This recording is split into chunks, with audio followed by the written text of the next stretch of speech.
fiction, science fiction, horror, fantasy, crime, LGBT, thriller. You have now entered the House of Mystery with your hosts, Eric Shapiro, David North Martino, John Copenhaver, and Al Warren. Heard on KCBW 106.5 FM Los Angeles, 102.3 FM Riverside, and 105.0 AM Palm Springs. Okay, welcome back into the House of Mystery, where it's hotter than normal. I mean, things are burning around us. They're after us, you know. This is it, you know. I'll tell you. Yeah, bad, you know, we got bad comments on the show. I couldn't believe that, you know. My God, why would someone want to attack us? Anyway, we'll just leave that alone. I'm still venting. Still venting. Well, so it's almost August, another beautiful month in the summer of the North America, the summer of COVID. And but today we're going to go back. We're going to go back, I guess, to 1922, and we're going to take you away. And who's going to take you away is our guest. It's Tessa Lunney, who's written a book called Autumn Leaves, 1922, a Kiki Button mystery. So thank you for being here, Tessa. Thank you so much for having me. It's a pleasure. Well, we'll see if you say that at the end of the show. You might not be happy. No, we're professional. We're on the network. We have to be. Well, you know, within reason, you know. So listen, Tessa, let's get to know you. We don't know much about you other than you've got this new book out. And first of all, do you consider this book a historical mystery, or what would you classify this? Yeah, I guess it is a historical mystery. I tend to think of it as a spy thriller because it's not solving a crime. Kiki Button works as a spy. But it is most definitely historical fiction, so historical spy thriller as the subgenre, I guess. Well, kind of what intrigues you about that type of writing? Because that's a special type of writing, right? To go back to, I guess this takes part in 1922. So to go back, almost 100 years and to write about a thriller or a spy story, that takes a lot of extra work too, right? So what gets you going with this type of book? Well, I love to read historical fiction, and I love to read history, and I have a doctorate in Australian literature which looked at war fiction, so I spent a lot of time reading both books and veteran war stories written in the 30s, 40s, 50s, as well as reading a lot of contemporary fiction about that time. So I'm really steeped in it, I guess. I just really love it. It is a lot of extra work, but I'm doing the work anyway. So that's partly how I got to write the book, is that I wanted to read more about 1920s Paris. It's such a fascinating and exciting place and time.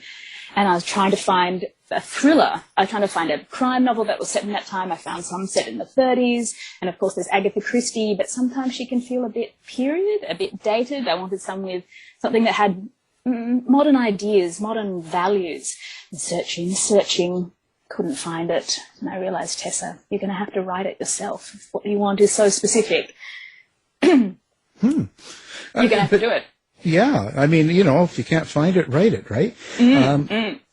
But I would think, for me, one of the hardest things is when I'm watching or reading something from a time like this, 1920s, and they don't take the time to get the phrasing right, or the characters' behaviors or what they do fit the time. I see that a lot lately, and it sort of really frustrates me. So that's what I mean by taking extra time in work. You must really have to, immerse yourself in that and look around and really figure out what people would say or how they would talk, how they would act, dress, what was kind of in and what wasn't. Yes, you do. Absolutely. But before I wrote the first book, I'd been reading about this period for about 10 years, just because I loved it so much. And so in that sense, it was pretty straightforward to write the first book.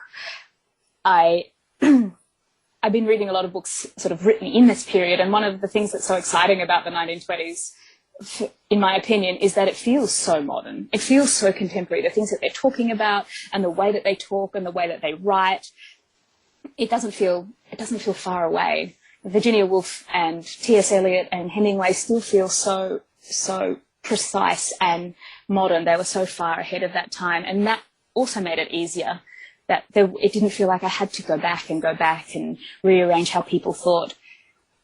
Also, when you do historical fiction, one of the things that's fun to do is to explain or explore why people behaved as they did. Sometimes if I'm reading books set in the 1920s, a character will go along and I think I understand them, and then suddenly they get married or they suicide, and I think, what's happened? And it has to do with all the cultural backstory in the contemporary world of where they're published that I don't have access to and I have no idea of. And when you write historical fiction, you can put all that research in, as I've gone through and gone, why has that character done that strange thing? And researched it and gone, so that was the cultural conversation they were referring to and relating to. And I can put that in and I work that into my story as well. And for me, what's most interesting is how World War I continued to have an effect every year. It was sort of the unspoken underlying conversation throughout the 1920s was the war and what it meant and how it was still so present in people's lives. Oh, I'd imagine, right? I've been working on a story from Germany, from Berlin in 1924, and how the impact of the war. And I would imagine, because with France as well, with the Versailles Treaty and all that, right? I'd imagine it's very influential with people. Yeah. Well, it's still so very present. I mean, not only like in all the politics, but also just in people on the street. There's not enough men, and a lot of the men are injured, either very visibly, and begging on the streets, or not visibly, but you can tell from the way that they move, talk, walk, that they're carrying this trauma. And Berlin in the 1920s is so interesting and fabulous and so outrageous. And for me, that's clearly a reaction to the war and the Versailles Treaty and the hyperinflation, making life seem not real, not, a bit crazy, and they acted on this craziness.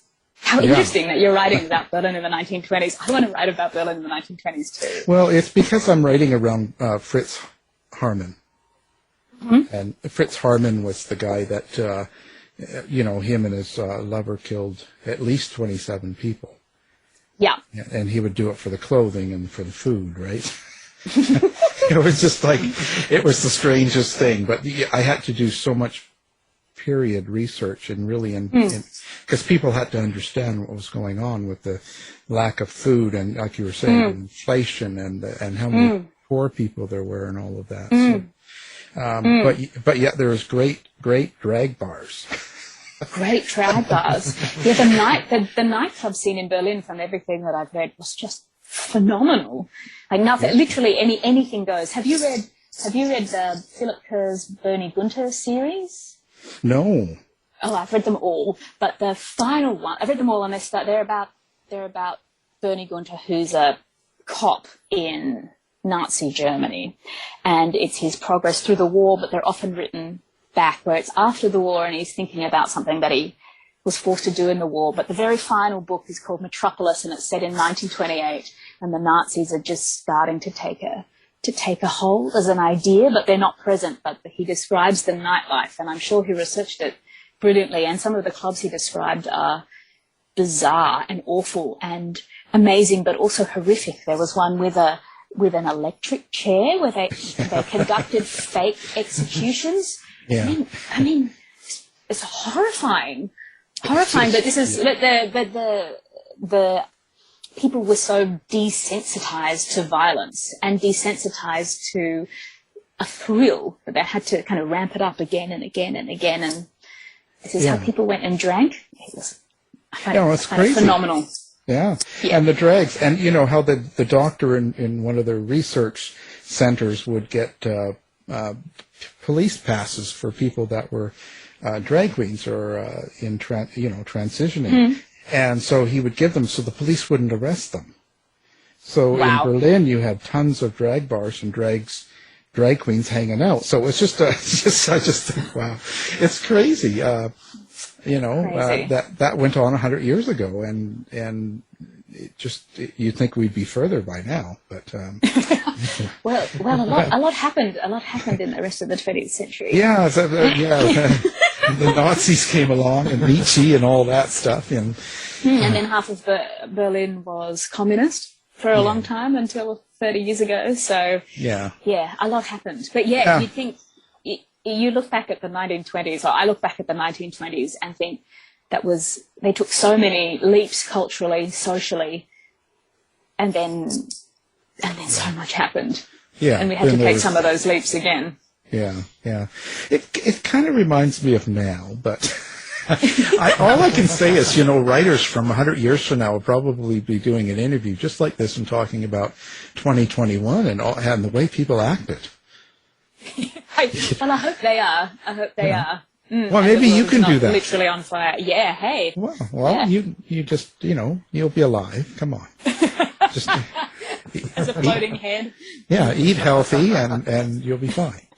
So now in this book, Autumn Leaves, and this is the second book you were saying of Kiki Button. So who is Kiki Button? How would you describe Kiki to the people and listeners? How would I describe Kiki? She's a sassy spy heroine, gossip columnist who's also moonlighting as a spy. She's an Australian socialite, debutante, who ran away to become a nurse in World War I. And she joined as a voluntary aid detachment, so a sort of non-professional nurse early on in the war, and lived through the entire war and then nursed all through the pandemic afterwards. She was hooked into the spy life by her surgeon, Dr. Fox, and when she ran away from him and ran back to Australia and ran away from the war and all of her memories, but when she got home, she realised she couldn't handle it. She needed Paris, and she found her way back in April 1921. She's sassy, hard partying, hard drinking. She loves she loves to go out and be decadent. But she also has a keen sense of the importance of friendship and of other people and of creating a better world than the one she left at the end of the war. And that's what motivates her. That sounds just like Dave. This is Dave's story. He's a debutante and he needed to get back to Paris. He's a spy on the side, That is for sure. Yeah. Well, you never know. I'm wondering, in creating Kiki or any other character, have you ever had a character, or whether it's Kiki or anybody else, who's done anything to surprise you while you were writing the character? Oh, have the characters surprised me? Yeah. Yeah, they have. And Kiki surprises me as well because Kiki, I have as one of her, Kiki's motivation is to say yes. She's motivated by being free. So sometimes as I'm writing, I'm thinking, what would she do? The answer is she'd say yes. And so I let her wander into all sorts of situations that I hadn't planned on her wandering into at the beginning of the scene. It's fun. It's fun to write like that. Sometimes I have to rewind a bit. I'm like, no, that's too much. She can't come back. She can't come back from that. But yeah. Boy, she is like Dave, always saying yes. Yes. More.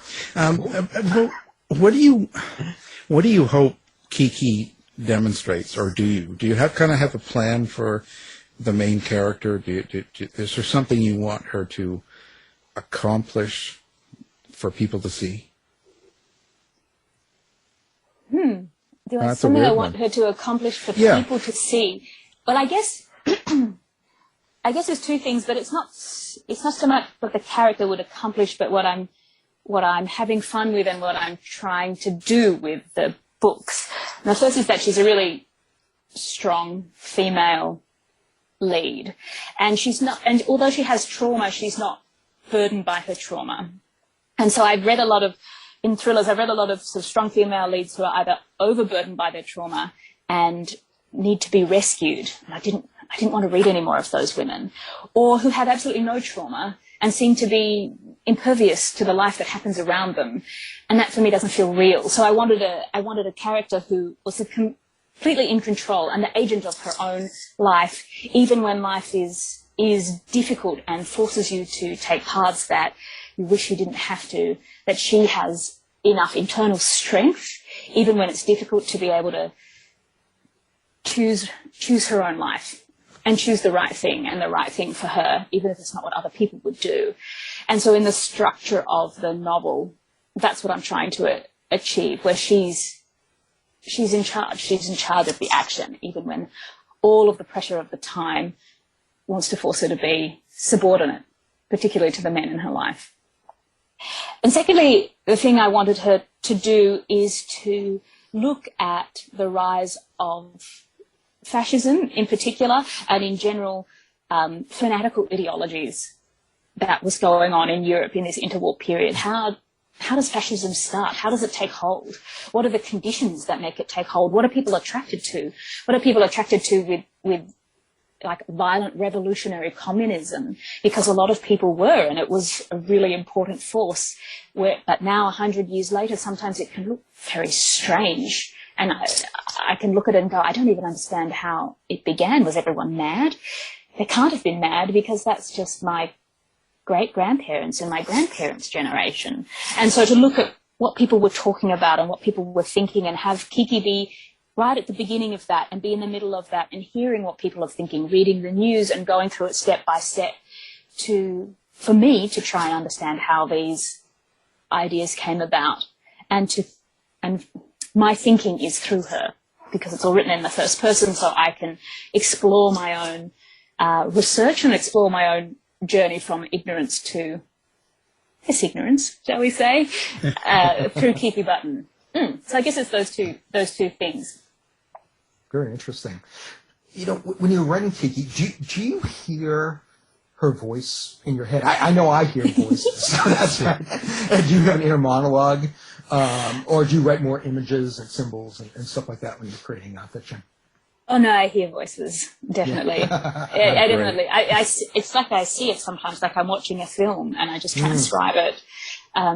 It's a beautiful and bizarre feeling. And when I can't see it, when I can't hear it, when I can't hear them talking to each other, that's when I know it's going to be a bad writing day. And I feel that sometimes I still have to write, but I feel it's like blocking. Character moves here, and then, I've got like little asterisks everywhere. It says something witty, and then character moves here, does something. They talk about this thing off stage, and I'm like, okay, you're going to have to come back tomorrow when you've had more coffee and more sleep. Yeah, but I hear it in my head. You guys are both loony. Loonies across the world. You could start a club. Do you both drink? Like what? It's just the way my imagination works. Sometimes the drafts of my novels feel like memories. Like they feel like a dream-like memory, and they have the same texture in my mind as something that actually happened to me, but they're of imaginary people. And these things never happened, but it has the same texture. Oh, doesn't that happen when you come off the drug? I'm trying to figure this out. I figure it's the other way around. I write so that I'm not taking drugs and ending up in an asylum. I'm like, this is how you get out all the other voices, and you put them somewhere safe, and you make them do something constructive and contribute to the cultural conversation, instead of creating dramas in my own life and then ending up doing something bizarre. Oh, wow. And irresponsible. Yeah, but when you do something like this, I would imagine I'm coming from writing nonfiction, so this is bizarre to me, but I hear it all the time. But when you say that you're kind of writing yourself through Kiki in a way, like a lot of what you learn comes into it. Do you feel vulnerable by exposing some of your own self, feelings and doubt and everything else through the character, putting it on paper? I think every time you put something public into the world, you're a little bit vulnerable. And it doesn't matter if it's just a tweet or an Instagram post or if it's an entire novel, because that's a little bit of yourself out there in the world for people to look at and possibly to judge. But the flip side is that people can engage and converse, and then you create something new, something beyond either the tweet or the novel. And so the risk is definitely worth the reward. But in terms of putting myself out there, I feel actually more protected by writing through fiction than I do writing for myself. Because even though I'm writing through Kiki Button and she's written in the first person, I also have a cast of other characters. So if I have aberrant or difficult or even nasty ideas, I don't have to express them all through the one character, Kiki. I can put a bit over here and a bit to this other character, and then these minor characters can explore this different idea. So, for example, and then so it's sort of spread around. And for me, actually, that it feels protective, but it also creates community, because we all have thoughts that we wish we didn't have, that we can't quite own up to and admit to. But by putting them in characters and then in situations, especially situations that I will never be in. I will never be in 1920s Paris. I will never watch the rise of Nazism. It's impossible, literally impossible. So I can put other ideas into these times and to these people and have them play out like that. And that I find not vulnerable.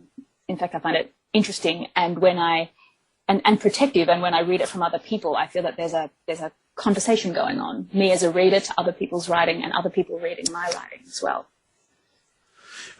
So the other characters, now where do they come from? Like, are they taken from people you run across in your life? Like, you happen to be out in a bar or a coffee shop or in the shopping center and you see someone and you go, well, that would be a good character, or someone.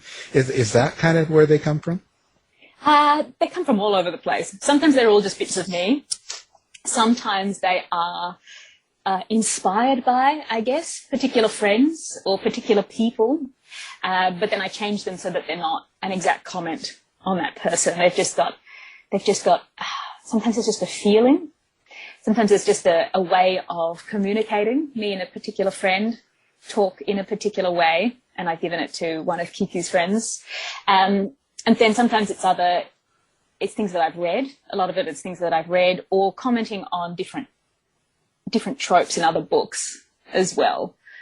It's like I really want to talk about. So her spymaster, Dr. Fox, is manipulative, but also fascinating. And so I really wanted to talk about that kind of dangerous, fascinating Svengali type man, whether it is Svengali or whether it's Mr. Darcy or Mr. Rochester and Jane Eyre, and sort of talk about him, but in a 21st century way. Why is he fascinating? And what if he wasn't? What if he's just abusive?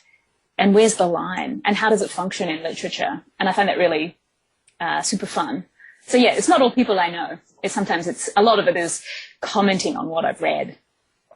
Okay, that's fascinating, but now we're getting to it. So what people do you know that you write about? And tell us about your friends. Come on, we want to know. So very personal. Yeah. Well, most of the... So Kiki's best friends are Maisie Chevalier, Bertie Brown, and Tom Arthur. So Maisie Chevalier was a nurse in the war with her, and Kiki lost touch with her for a few years and then found her again when she returned to Paris. And Maisie is Australian as well and has First Nations heritage, but is making a life in Paris with her French husband. Maisie's not somebody I know she's more the friend that I wish I had, or I wish I had if I had been that Kiki person. The friend that I needed when I was 25 and I didn't quite have, but I didn't manage to get until I was in my 30s. So she's a bit of some of my best friends and then a bit just made up. Bertie Brown is more inspired by a particular friend of mine, and it's not so much in who he is, sort of upper middle class, bit posh, a bit of a dandy, but in the way that Kiki and Bertie speak to each other is the way that I speak to this particular friend of mine.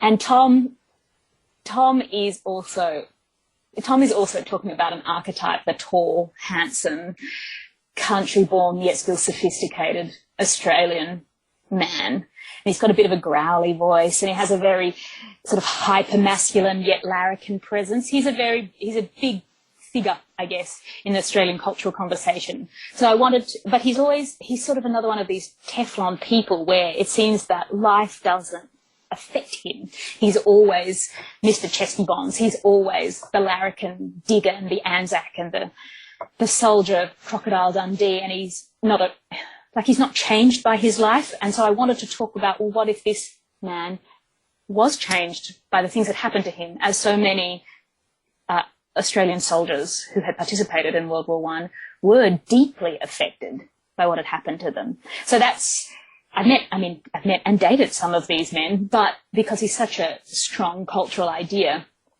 but it's also talking about him as a cultural idea and then changing and playing and having fun with him, especially with him as a romantic figure. I'm wondering, how do you keep track of your storylines and characters? Do you have any tools, any processes, methods? I write a very detailed plot before I start writing. I didn't for the first one, but I only had one child then. And writing the second one, I had two children, and I would have 1 hour to write. So I had to drop in, write my 1,000 words, and then the baby needed feeding, and then that was it. Time's up. So in order to do that, I had to write a very detailed plot outline, sort of like a 10,000 word plot outline with heaps of backstory, so that I could just jump in and go, all right, second half of chapter 7, good, I'm here, and then jump back out. How do I keep track? A lot of notes, a lot of notes, but I try not to let, like, the minor characters will just pop in one book and then leave. They have a cameo, but then they don't return. There's only a handful of characters who have returned in a major way between book 1 and book 2. And I can keep track of 5 characters. It's not a big deal. And so, although sometimes I did have to, like, go through the PDF I had of book 1 just to double check, hold on, did we say he did that in that year or the other year? And really just to nitpick those details. Because certainly I like to binge read a series, and it will only be like a week or a month between me reading, book 3 or book 4, and I remember everything. And so if the writers contradicted themselves, I find that very irritating. So I tried as hard as possible to make sure that all the details between book 1 and book 2 were lined up and were precise. I could get most of it, but yeah, I did have to double check my manuscript. Well, with all that drinking and drugs, I don't know. You'd have to write it down. How else could you keep it together? I don't know. I'll just write everything down. You write this story. It's a spy story, kind of a thriller, suspense, all that. Under the story, is there something else, a subtext or some sort of thing that you want people to take away from the book? Especially because you do bring in, about the fascist and the Nazi regime, which comes in later. But is there something that you hope people take away from it other than the story? Yes. Yes, there is. So I like to think, well, the way I've hoped that I've written it is in layers. So the first layer is the fun plot with the parties and the famous people and the spy thriller. And if you can read it just in that top layer, if you need to have a bit of fun and be taken away from the pandemic and the bushfires and other things going on in your life. But I wanted to put in layers underneath that of as I mentioned before, the rise of fascism and the everyday face, the ordinary face of politics, and how politics both affects our daily lives, but also how you can watch something slowly unfold, like the rise of fanatical ideology. I wanted to explore a lot, what does it mean to be a modern woman? What does it mean to be a woman in the modern world? And this is a time in the 1920s where people, and women especially, were confronting that question. It wasn't just kind of happening to them. They were really thinking about it and pushing for the vote and pushing for greater rights and pushing back against cultural mores like smoking in public and drinking in public and wearing makeup and short skirts. And it doesn't seem like a big thing, but the cumulative effect of everybody shortening their skirts, cutting their hair and smoking felt like a revolution. And so there's all that as well. What does it mean to be a modern woman? What does it mean to have control of your life and to make a choice? And I hope to reflect that both in the character and in the structure. And then under that, I mean, I wrote this as I was thinking about it during the Australian bushfires of 2019 and 2020, and I was writing it all through the pandemic, and I had a tiny baby. And I was thinking a lot about loss and how to live with loss and how to deal with uncertainty and in a changing world. So there's a subplot with Kiki where she's come back to Paris after a year and a half because she spent a year in Australia grieving her mother who suddenly died, and she realized that her mother was not at all the woman that she thought she was. In fact, her mother was a completely different person in Paris, and she needs to find out who her mother was. And so through that subplot, I hope to have explored feelings of loss and grief and uncertainty, and when you find the world is suddenly destabilized, and how do you keep your feet on the ground when it seems that everything is shifting constantly. So yeah, I hope I hope for me there are all these layers in it, and I hope that people are able to choose the layer that they engage with. So what's the short answer? I need to know. Like, what do we do with unstable? Oh, what do we do? Yeah. Well, Yes. give me the answer. Come on. Oh, what do we do with an unstable world? Yeah. Keep going forwards. Oh, is that all? Yeah, that's it. One foot in front of the other. One foot in front of the other, one thing at a time. And keep your friends close as well. And your enemies closer? Well, a spy novel, come on. Your enemy's got to be there, too. Yeah, the enemies are close, but no, Kiki doesn't sacrifice that. Not yet. The enemies aren't closer than her friends. Her friends are everything. Well, that's it. It's interesting. So, do you think something like this will be a long series with Kiki, or? I really hope so. Do you plot out when you have a series like this? When you're writing a character through, you've done 2 books, but do you plot out like 6 or 7 different stories and kind of decide, or how does that happen for a writer? Well, for a writer, I don't know how it happens for other writers, but for me, I just write 1 book at a time. I do have an idea of how the series could stretch to 1939 and what would happen through the 20s and then what would happen through the 30s, and how there would be a change that would reflect the political change in Europe between the 1920s with its parties and its free spending, and then what happens in the 30s after the crash and with the rise of Nazism becoming the government of Germany. But I only have 1 contract at a time, so each book could be the last, and so I just write my heart out for each book. And I know what would happen with the next one. I know where it would be set, and I know some of the famous people who would have cameos, but we'll just have to see. Oh. Well, maybe she'll end up in Roswell and find the UFO. Maybe. Look, Kiki, she's a woman who says yes. Who knows what could happen? Well, obviously done a lot of research to create this character and create the story and create the world that you've created. Have you read anything, or do you have any influences that might be surprising to fans? That might be surprising to fans. I don't know what people would be surprised about. Well, do you go to Megadeth concerts? Well, I read a lot about the 1920s and I read a lot of history, but I guess people might be surprised that this came out of my doctorate on war trauma and looking at how war trauma was written by professional writers, and that's what I was looking at in my doctorate. Because the war trauma and the war stories is sort of a subplot. It's not the main plot. It's not even the main emotional thrust of the book, but it's sort of simmering there, sort of underneath everything, around everything, is this idea of the war. So people might be surprised that was the origin, of my idea.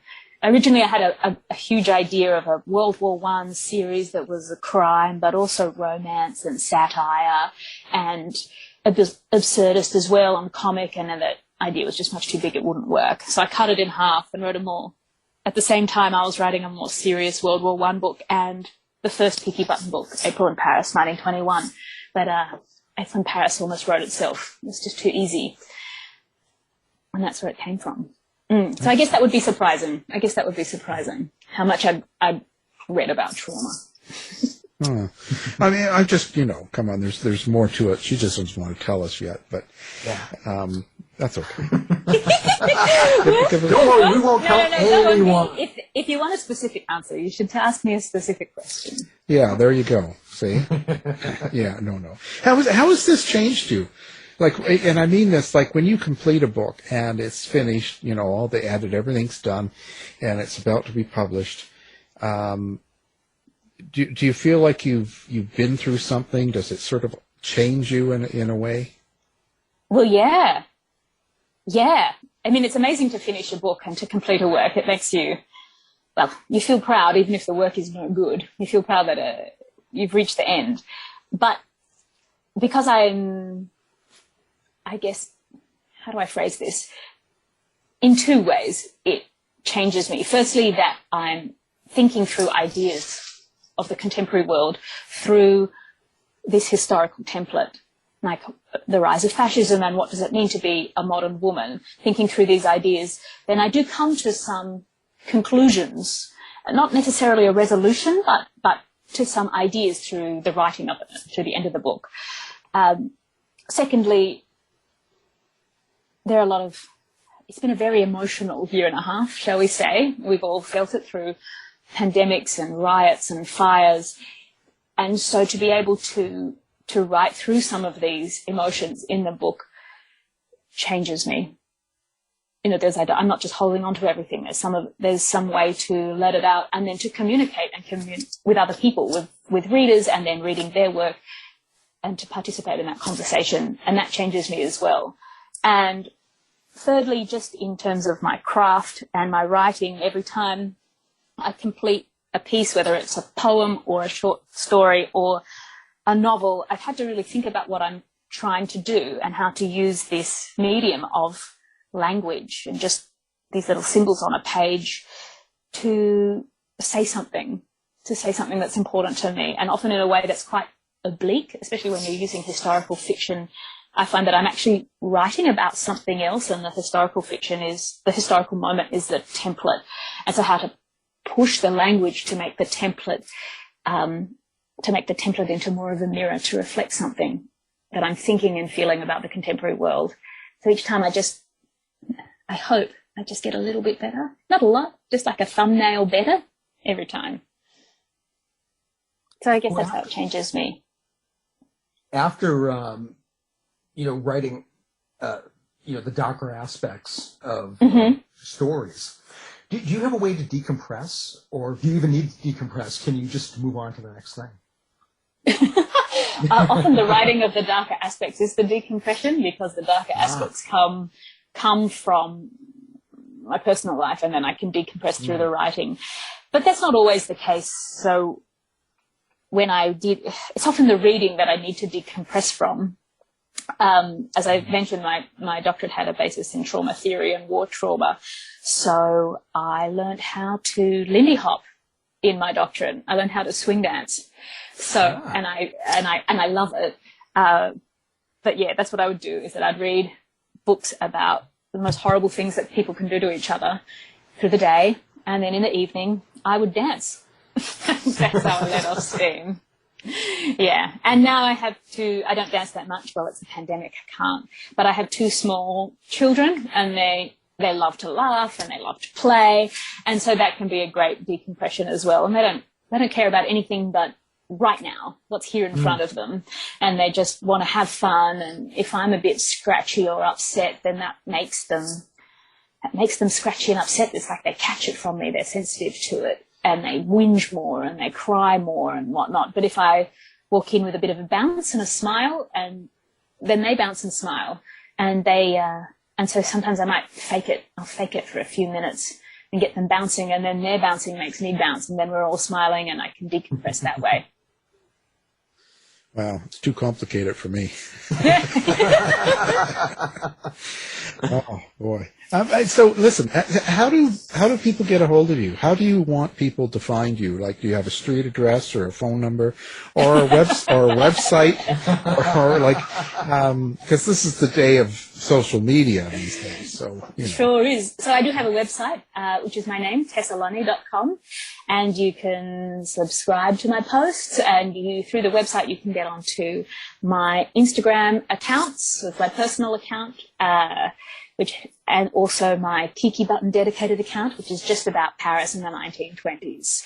And that's Miss Kiki Button at Instagram. And I also have a Twitter account there.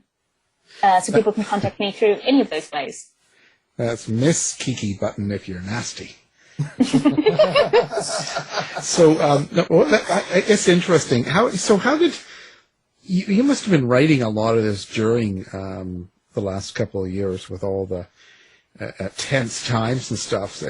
Yeah. How did that go for you? I know writers quite often isolate themselves to write anyway, so maybe not being in isolation, but I wonder if the tension, the tense times and the stressful things that go on around you, do you think that seeps into the writing? Do you think if you look back at it in 10 years, you'll see a little bit of darkness? I don't even have to wait 10 years. I was conscious that it was happening as I was doing it, and I was changing the plot because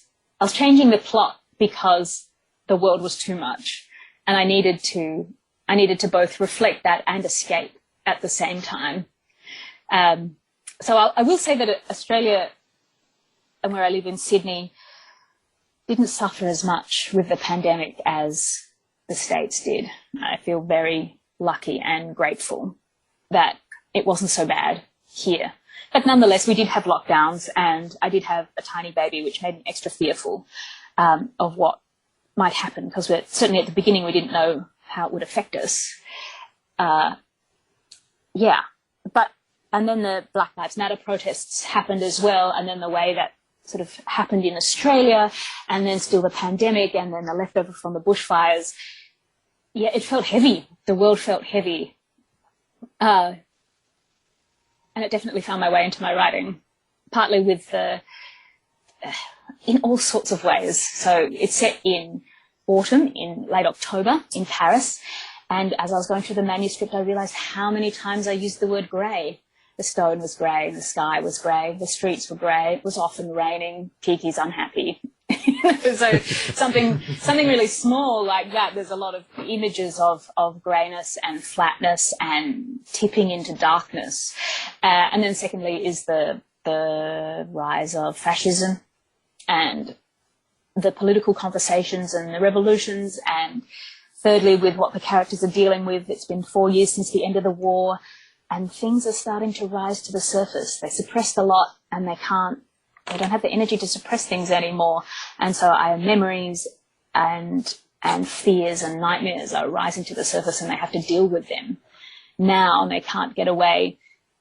But at the same time, it's also Paris, and there's some of the most fabulous people there, and wonderful clothes and parties and champagne and cocktails, and a feeling that the worst is past and they can go forward into the future. So the difficulty of the world reflected itself in both of those ways, both an escape into the parties and also this bubbling tension and sense of permanent sense of loss that permeated my writing. Wow. So, so you've been partying a lot now. Well, I just imagine. Did you go to Paris to write this book? Did you go there and write it in Paris? I wish. No, I did not. I visited Paris just before the first book was released, but that was in 2018, but I haven't been back since. To be honest, Australia has had its borders closed. You can't leave, and it's very difficult to get in. So I haven't even been able to go on holiday because borders keep closing between states. It's been a very strange time. It's been a very strange time. Well, it is. You go into any anti-mask rallies or anything lately? Or?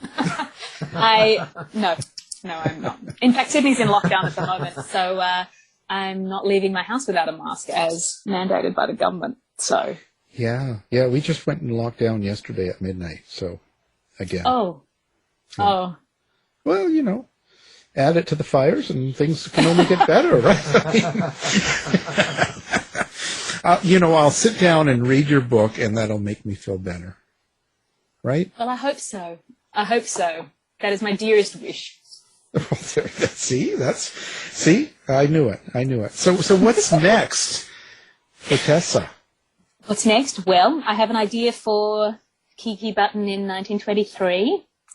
I am writing short fiction. My husband is Russian, and they fled the Soviet Union in 1991. And I'm really interested, as I said, with the fanatical ideology. I'm really interested in Soviet Russia and how that worked and what it was like to live there, especially at the beginning. So my grandparents-in-law time through the 20s and 30s and World War II.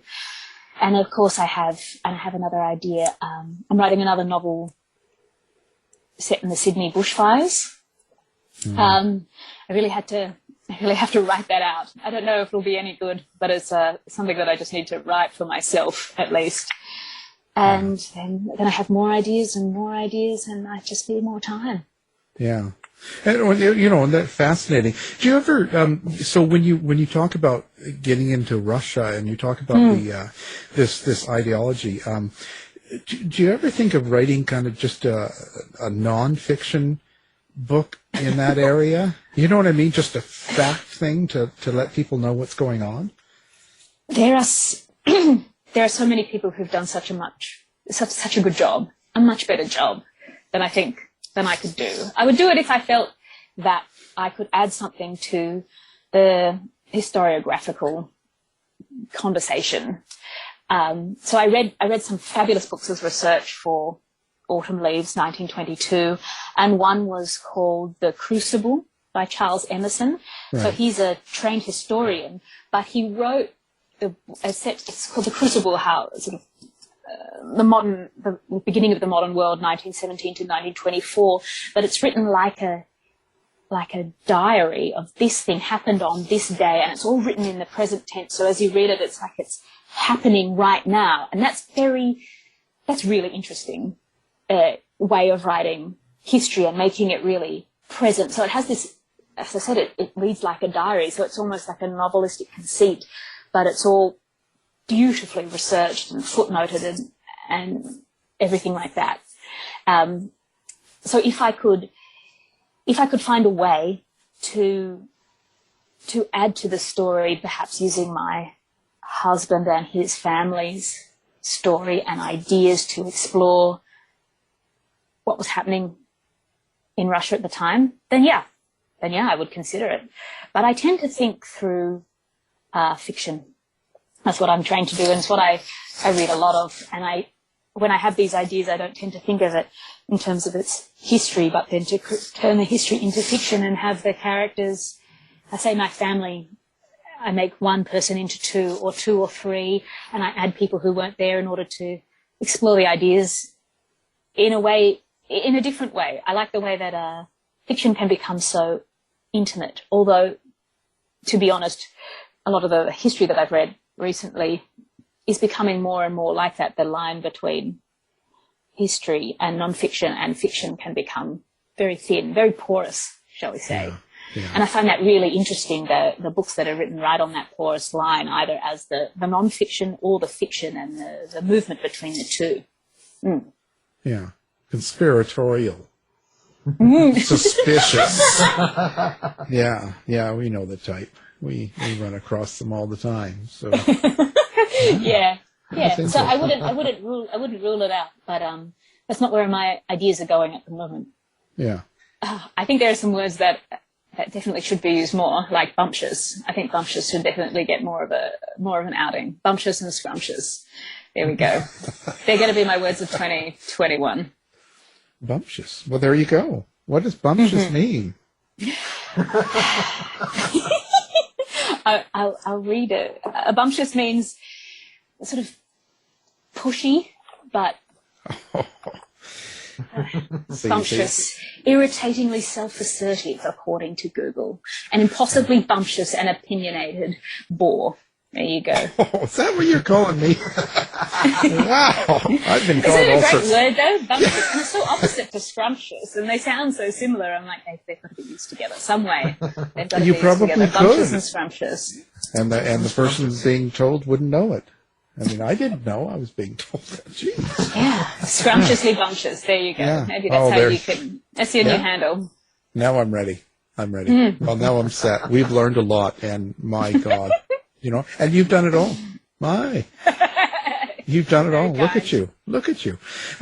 Anyway, this has been a great show, and we've been talking about Autumn Leaves, 1922, and it's a Kiki Button mystery. And, of course, our guest is the one and only Tessa Lunney. Thank you for being here. Thank you so much. It was a pleasure. To find out more about our show, guests, or to listen to past shows from our archive, please go to www.houseofmysteryradio.com.